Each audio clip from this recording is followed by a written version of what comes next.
Hello everyone, this is the Carerra from TomoQuads. It's a conversion kit so you can take something like this and turn it into that. Or if you got something like this, you can turn it into that. Mine is not completely a conversion. You can also get it so you can use an EOS 2 camera. I opted to use the 803 12,000 kV motors, 65mm props. We've got the Mobula camera inside with VTX. I did use the Beta FPV board. See the antenna right there? This is the view of the carbon. This is how much it weighs, and that's how big it is. The carbon's this thick, and I flew it with these batteries. I will also be giving away a starter pack. We've got a Crazy Bee F2 flight controller with its FR Sky. Same set of motors I'm running on there, 803, 12,000 kV, and a frame. All you need is a camera. I'll throw in some props too. To get in on the giveaway, click that thumbs up, leave a comment down below. Looks like I've picked a windy day flight to show you, but that doesn't matter. This is a speed racer. This is high camera angle, although you can get it with lower camera angle.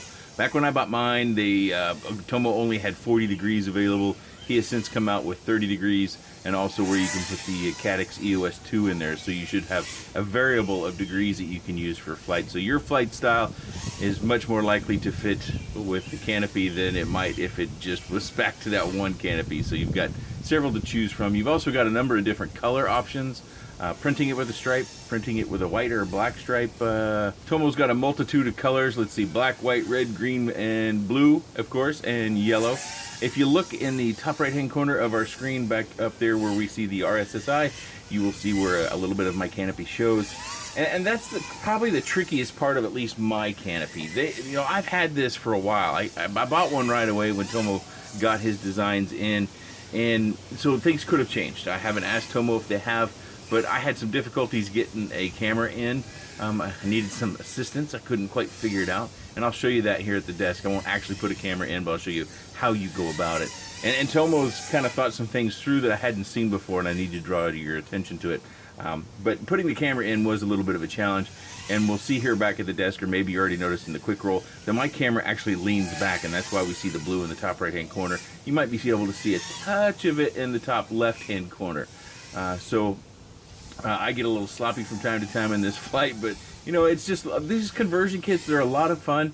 You can really pick which one you want to go with and do it. Mine is not a conversion kit really at all. It's a build. I took a Beta FPV board out. I had some motors I wanted to try that were the 803s and a little lower kV. I really can't tell a difference between the real low kV and say like 16,000 kV when it comes to these 80X motors. I really don't feel much of a difference. There might be a flight time difference that's fairly insignificant, but I kind of thought I would feel more torque on the low end going with the lower kV. It could be there, but I'm not noticing it too much. So depending upon how you want to fly, I would say if you're looking at the 80X motors, that if you want more flight time, go lower kV. If you want more performance, go higher kV. Of course, there's a limit to those things. If you get a 22,000 kV motor, it's likely to give you all sorts of top end and just chew through your batteries like no other. So there's a balance yet too, but I don't really notice a dramatic difference in the kV of all these different motors. That was something I'd pass on because I have went through a few motors as I've done some testing with the Carerra. Looking at another set of motors here that are off screen. I've got some 804s to try out, so I'm going to give those a go here. Geez, as soon as it dries out, we have had so much weather. We've had tornadoes in the area. It's been ridiculous. The yard's wet again. Can't fly out back, so the next few videos you'll see are inside and out front. So unfortunately, we only got this one to enjoy out back for at least a couple more days.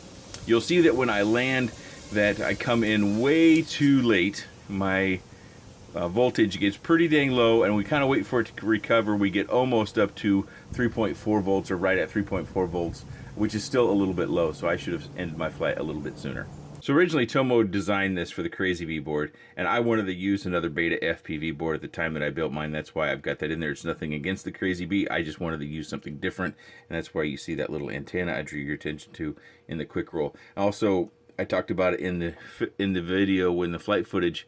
See my camera angle, how it leans back inside there. I may not have mounted it quite right. I tried to get it right, but that's something that I thought I should draw your attention to. So this is a 40-degree canopy, and I might have a little bit more than 40 degrees, because I think from my eye, if I were to try to put horizon with the camera angle that I've got, it's about like that. So you're flying through the air that's quite a bit of camera angle. So you could definitely fly fast for 3 minutes and, well, about 3 minutes. I went a little bit too long in that flight. I did some fun stuff. I didn't just race around, and that's what I'm showing you. I had an orbit that went sideways, and I crashed. Also, I want to show you this one, and I want to be quiet during it because I think it's pretty interesting. Tomo uses quality carbon, and I haven't had any of my Tomo stuff break, or at least none that I can remember of in the last year.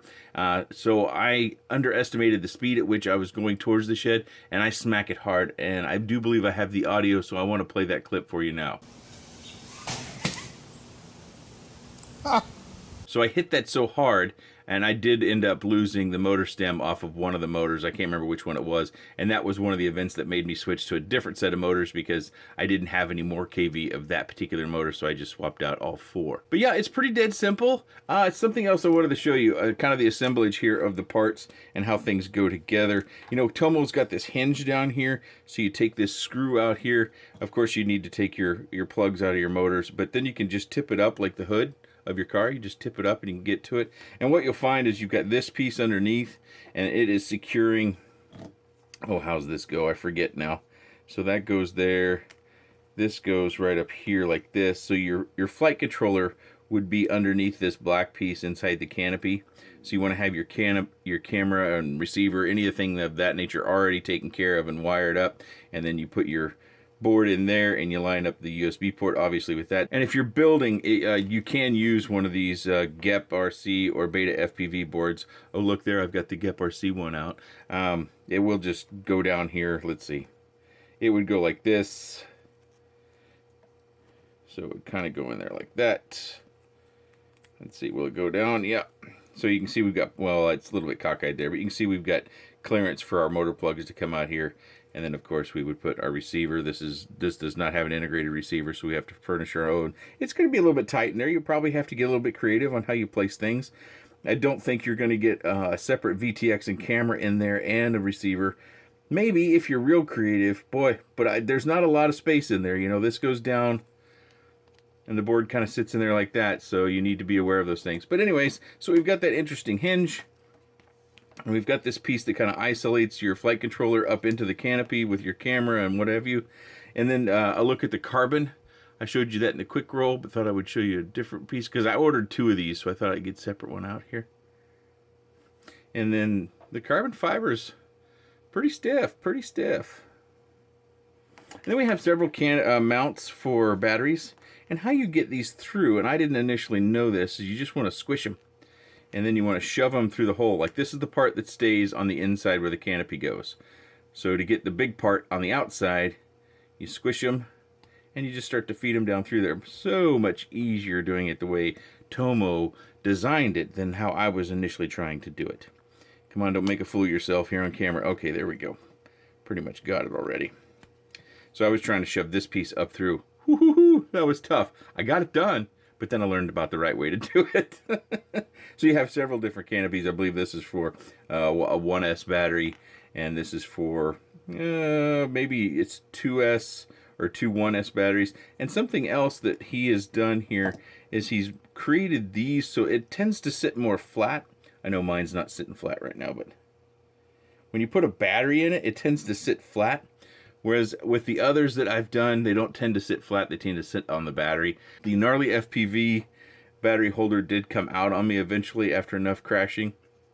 I don't think that would happen with this design. I think you would have to tear it out of there. So, something to note. So if you've got a brushless whoop and you want to transition it for outdoor, here's a frame to look at. You can find it over at TomoQuads.com. If you have any comments, questions, suggestions, or otherwise about the Carerra, please let me know in the section down below. I appreciate your time. And thank you for watching.